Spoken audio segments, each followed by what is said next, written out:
ভোরবেলা, মহালয়ার দিন। গ্রামের কাঁচা রাস্তা, কুয়াশা আর হালকা রোদ মিলিয়ে এক শান্ত পরিবেশ। প্রতিটি ঘরে ঘরে রেডিও বাজছে, মহিষাসুরমর্দিনী। বয়স্ক থেকে ছোট সবাই ভক্তি ভরে শুনছে, যেন দেবী দুর্গার আগমন অনুভব করছে। এমন সময় হঠাৎ গ্রামের এক দুষ্টু ছেলে চুপি চুপি এসে রেডিওর তার খুলে দিল। তারপর নিজের মোবাইল থেকে জোরে ডিজে গান বাজিয়ে দিল। ঢাক বাজাও, ডিজে বাজাও। পুরো গ্রাম স্তব্ধ। সবার চোখ ছেলেটার দিকে, কেউ রাগে, কেউ অবাক হয়ে তাকিয়ে আছে।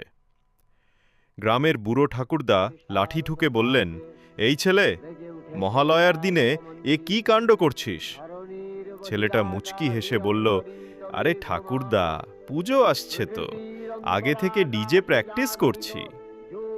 গ্রামের লোকেরা হাসি চেপে রাখতে পারল না।